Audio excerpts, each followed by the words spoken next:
Halo, kita kembali lagi. Nah, kali ini kita akan membahas materi yang baru lagi. Kalian sudah bisa melihatnya. Jadi kali ini kita akan membahas mengenai inflasi. Jadi kalian pasti pernah dengar dong yang namanya inflasi, tapi tahu nggak sih artinya apa? Nah, konsep dari inflasi itu seperti ini. Coba ketika kamu membayangkan ketika 10 tahun yang lalu ya, kamu memegang uang 100.000, kemudian kamu membelanjakan uang tersebut. Nah, kamu akan mendapatkan begitu banyak barang dengan uang 100.000 itu.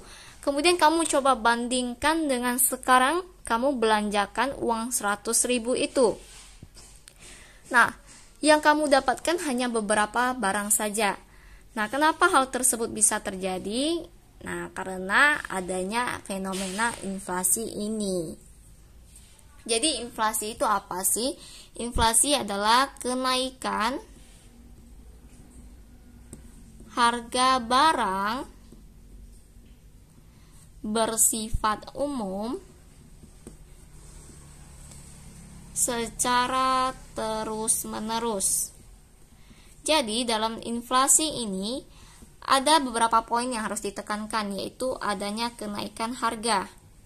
Kemudian kenaikan harga tersebut bersifat umum, artinya harga yang naik itu tidak hanya 1-2 macam barang saja, tapi rata-rata hampir seluruh barang itu mengalami kenaikan harga. Nah, kenaikan harga tersebut pun harus secara terus-menerus berlangsungnya.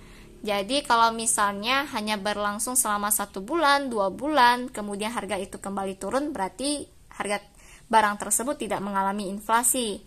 Jadi kalau mengalami inflasi itu, barang tersebut itu mengalami kenaikan secara terus-menerus setiap tahunnya, setiap bulannya itu mengalami kenaikan. Jadi itulah inflasi.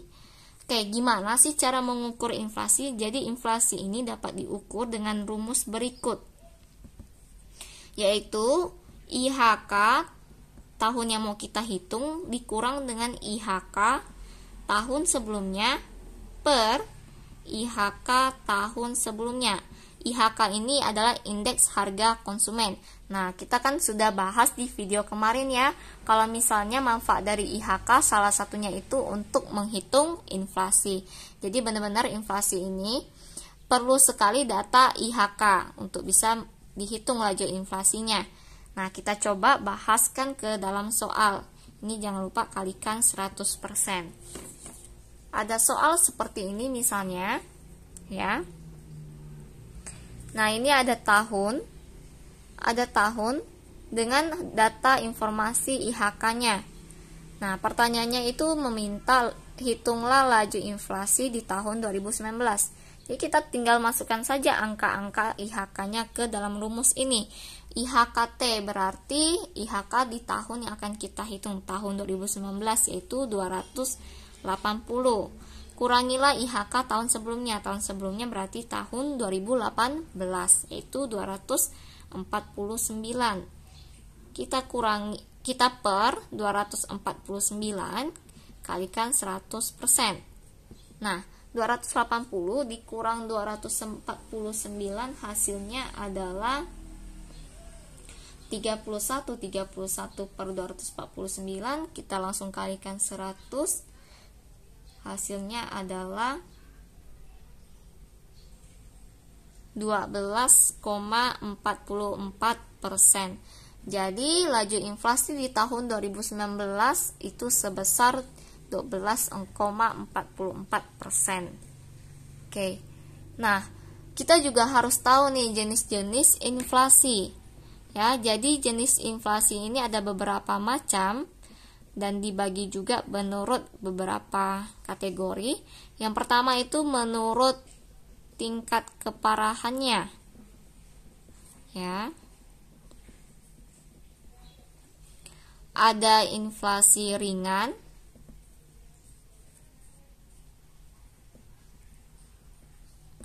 ada inflasi sedang,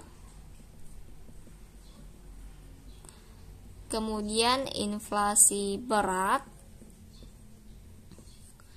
dan inflasi sangat berat, atau dikenal dengan istilah hiperinflasi. Nah, untuk inflasi ringan itu kalau misalnya laju inflasinya kurang dari 10%. Kalau inflasi sedang 10 sampai 25%. Inflasi berat itu ketika 25 sampai 100% dan inflasi sangat berat ketika lebih dari 100%. Jadi kalau kita lihat dari soal tadi, itu hasilnya laju inflasinya itu 12,44%. Berarti dia tergolong dalam inflasi sedang. Itu dari rentang 10 sampai 25%. Oke. Nah, kalau misalnya suatu negara itu masih dalam rentang inflasi ringan, itu masih sah-sah aja, masih wajar karena inflasi memang sangat diperlukan juga untuk memacu perekonomian supaya pertumbuhan itu bisa terjadi. Nah, kalau udah sampai ke tahap inflasi sangat berat atau hiperinflasi, itu baru berbahaya bagi negara tersebut, ya. Karena nilai uang di situ berarti akan sangat tidak berharga sama sekali. Oke, kita lanjutkan. Yang kedua, yaitu menurut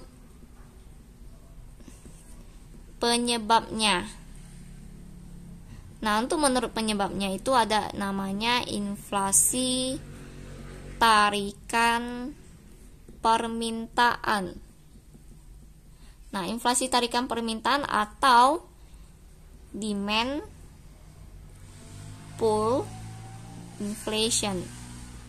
Jadi demand itu permintaan, pull tarikan, inflation inflasi.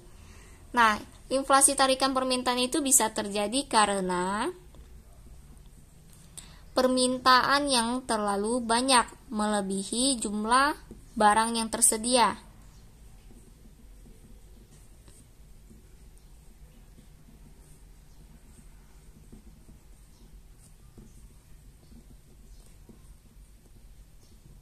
Oke. Karena ketika jumlah barang yang tersedia itu sedikit tapi permintaannya sangat banyak sekali, maka biasanya penjual akan cenderung itu meningkatkan harga jualnya. Nah, kalau hal tersebut terjadi, bisa-bisa harga pun akan mengalami kenaikan terus-menerus, ya, kenaikan terus-menerus sehingga terjadilah inflasi tarikan permintaan. Kemudian yang kedua, ada inflasi dorongan biaya. Atau nama lainnya itu cost push inflation. Biaya cost itu biaya, push itu dorongan, inflation inflasi. Nah, kalau inflasi dorongan biaya ini disebabkan karena biaya produksi perusahaannya yang semakin tinggi atau semakin mahal. Jadi ketika biaya produksinya itu semakin mahal, ya, biaya produksinya semakin mahal, maka perusahaan pastinya akan meningkatkan harga jualnya supaya apa? Supaya dia tidak mengalami kerugian. Kalau misalnya dia tidak meningkatkan harga jualnya, tentu saja dia tidak akan mendapatkan keuntungan. Yang ketiga itu ada ada mixed inflation atau inflasi campuran. Nah, inflasi campuran ini adalah gabungan kedua inflasi ini. Ya, jadi gabungan keduanya.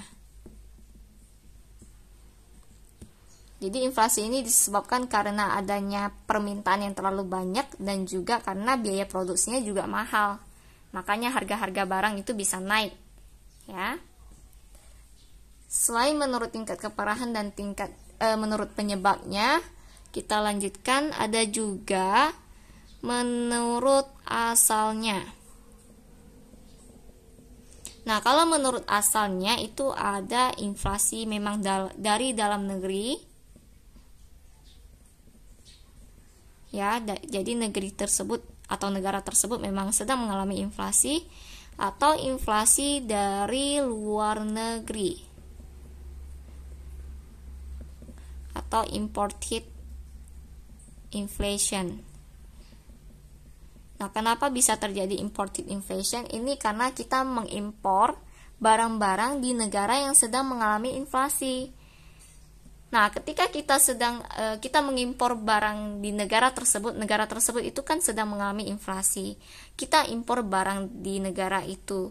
Jadilah harga produksi ataupun harga barang yang akan kita dapatkan, harga yang akan kita beli itu semakin mahal karena sudah ditambah dengan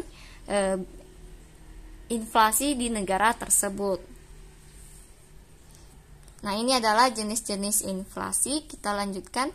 Nah, dampak inflasi itu apa saja? Ternyata inflasi itu menguntungkan beberapa pihak juga dan merugikan beberapa pihak juga. Menguntungkan siapa? Itu sangat menguntungkan bagi pengusaha. Ya, menguntungkan pengusaha. Tapi lihat lagi, menguntungkan pengusaha apabila pendapatan yang dihasilkan itu lebih besar daripada biaya produksinya ketika terjadi inflasi. Jadi ketika biaya produksinya sudah naik ketika ada inflasi, ternyata pendapatannya masih bisa melebihi. Maka ini akan menguntungkan pengusaha, sehingga biasanya pengusaha ini akan mengembangkan produksinya lagi. Karena pas harga-harga barangnya kan lagi mengalami kenaikan. Kemudian untuk dampak negatifnya yaitu ini akan sangat merugikan bagi masyarakat kecil, ya. Apalagi bagi masyarakat yang berpendapatan tetap atau tidak berpendapatan alias pengangguran, ya. Nah, ketika pendapatan masyarakat itu tetap saja atau sama saja tidak mengalami kenaikan, tapi harga-harga barang mengalami kenaikan, ini akan menimbulkan keresahan bagi masyarakat. Karena apa? Karena akan menghambat aktivitas ekonominya atau aktivitas konsumsinya. Mereka harus menghemat pengeluaran mereka. Dan akhirnya ketika hal tersebut terjadi, ya, apalagi bagi masyarakat yang tidak memiliki pekerjaan, mereka tidak memiliki pendapatan, tapi ternyata harga-harga barang terus naik, itu akan menimbulkan dilema bagi mereka dan akhirnya dapat menurunkan tingkat kesejahteraan masyarakatnya.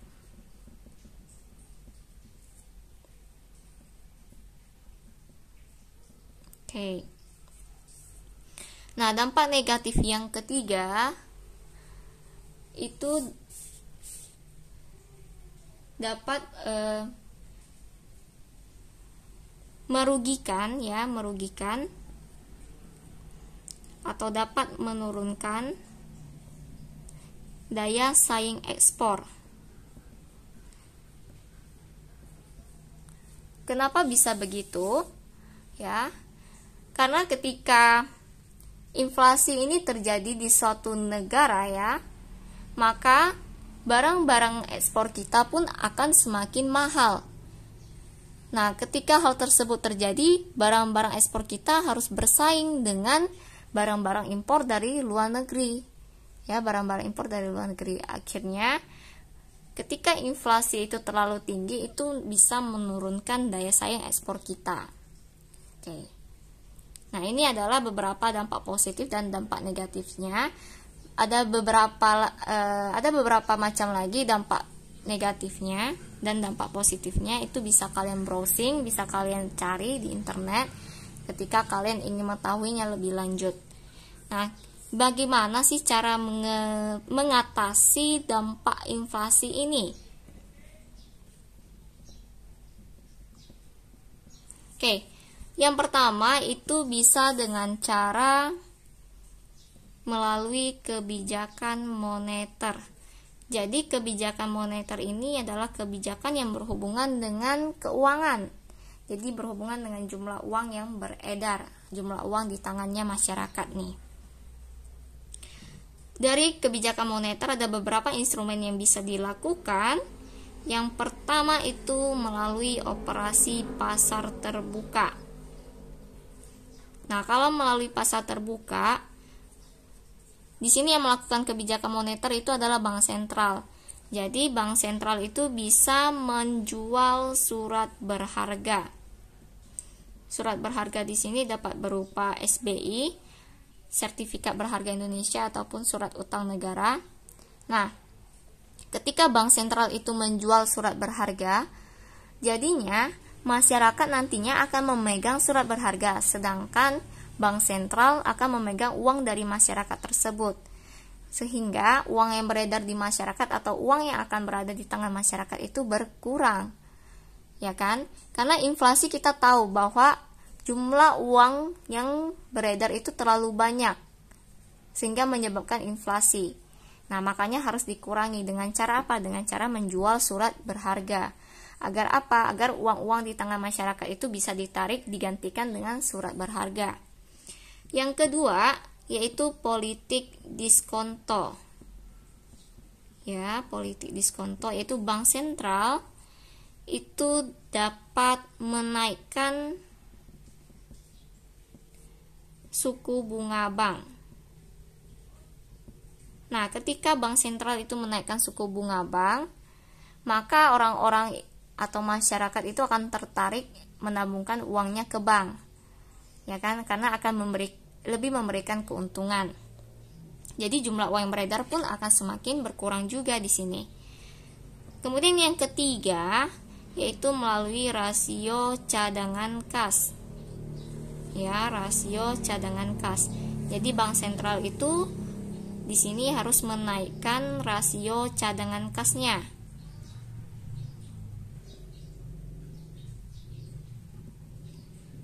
Jadi cadangan kas itu adalah